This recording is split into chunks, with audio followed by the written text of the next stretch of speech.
yang menimpa saudara Irfan Deni Ponto, di mana saudara Irfan Deni Ponto dilaporkan oleh Sofyan Lawento yang merupakan Kasubag Bidang Hukum Pemda Poso. Jadi saudara Irfan Deni Ponto ini begini, beliau disangkakan telah melanggar pasal 207, yaitu penghinaan terhadap penguasa, kemudian pasal 310 dan 311 yaitu fitnah dan penghinaan melalui tulisan. Jadi singkat katanya begini, saudara Irfan Deni Ponto ini diduga telah memfitnah penguasa, yang dalam hal ini Bupati Poso, melalui tulisan-tulisan beliau pada hari surat kabar Nuansa Pos edisi, kalau tidak salah, mulai dari edisi 15 Mei sampai 18 Mei kalau tidak salah itu. Nah, nama saya diajukan sebagai saksi oleh kawan Irfan Ponto, yang mana saya merasa senang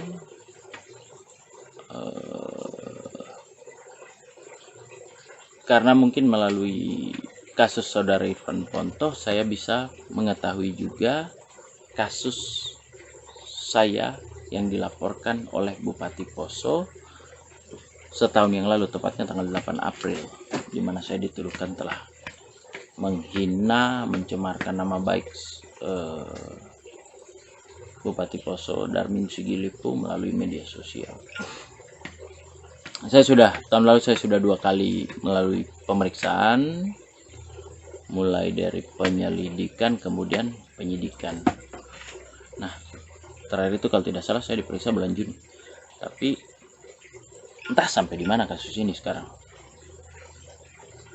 Tetapi sampai sekarang saya tidak terbukti telah menghina ataupun mencemarkan nama baik seorang Bupati Poso.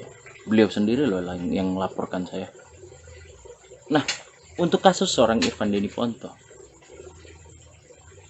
ini kan rangkaian kasus. Jadi Irfan Deni Ponto ini terpicu untuk menulis kasus tersebut, tentunya dengan gaya bahasa jurnalisme yang dimilikinya, karena melihat hebohnya kasus saya pada saat itu. Ya, sampai detik ini kalian bisa lihat saya baik-baik saja. Saya tidak dihukum, saya tidak dipenjara, dan saya tidak terbukti telah memfitnah ataupun mencemarkan nama baik Bupati Poso. Kira-kira jika saya tidak terbukti, kemudian saudara Irfan Deni Ponto ini yang saya anggap sebagai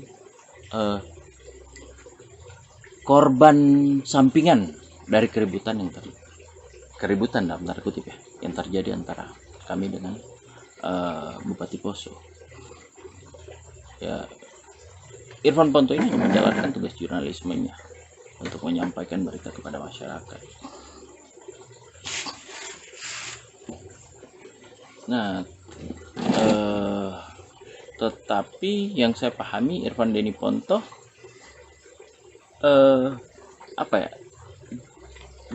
ini yang saya pahami dalam metode penulisannya,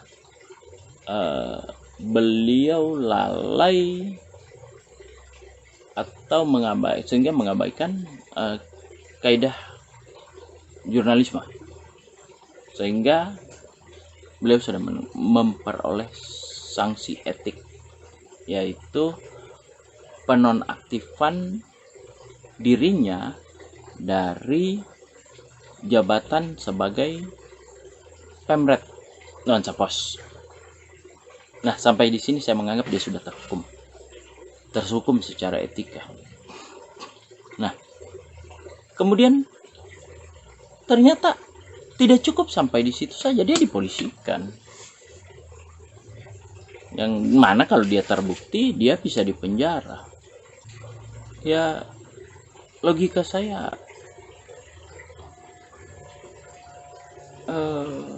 sedikit bingung ketika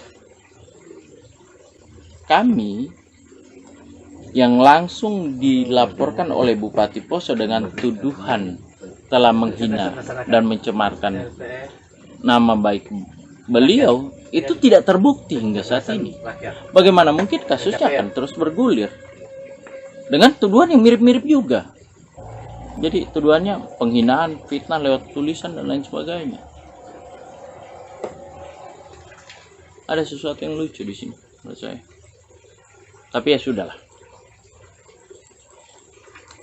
Saya berharap ini bisa terus bergulir. Tapi mari kita pahami dulu apa yang ditulisnya. Jadi dia menulis tentang dugaan kasus perselingkuhan Bupati Poso. Di mana di situ ada aktor-aktor yang sering terucap dalam pemeriksaan. Aktor utama menurut saya adalah akun palsu Gilang Mardika, dan kedua suami dari saudari Vivin, yaitu Diki. Dalam pemeriksaan terakhir saya meminta untuk dihadirkan seorang Diki, tapi nggak detikin dia tidak pernah hadir. Nah jadi tadi dalam pemeriksaan terhadap saudara Irfan, saya minta dihadirkan Diki. Nah tadi juga saya sudah ke Rinem menanyakan kasus saya sudah sampai di mana. Jawaban yang saya terima, kasus saya tetap berjalan, tetapi mereka mengalami kendala untuk memanggil seorang Diki karena konon kabarnya harus melalui 7 kali penerbangan untuk sampai di kampung seorang Diki di NTT sana, saya lupa di mana. Saya pikir 7 kali penerbangan itu bukan sebuah masalah, tapi penting untuk menghadirkan seorang Diki karena lebih dalam dari itu saya ingin ada pembuktian.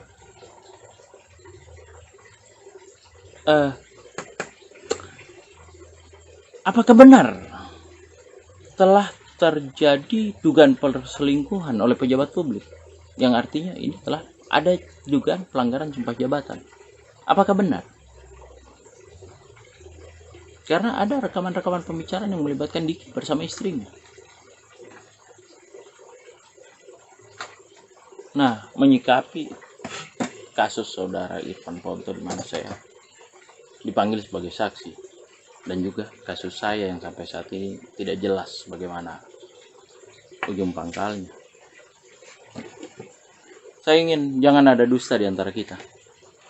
Mari kita menuju pengadilan. Panggil Diki itu ke sini. Atas nama hukum dia harus datang untuk memberikan kesaksiannya. Anda telah menuduh saya melakukan pencemaran nama baik, tapi tidak terbukti sampai sedetik ini. Saya sendiri berniat menggunakan pasal 220 untuk melakukan pelaporan balik. Di mana Anda telah menuduhkan saya untuk apa yang tidak saya lakukan. Bukankah itu terjadi juga di Nuansa Pos? Penggunaan pasal 220. Saya masih menunggu dihadirkan seorang Diki.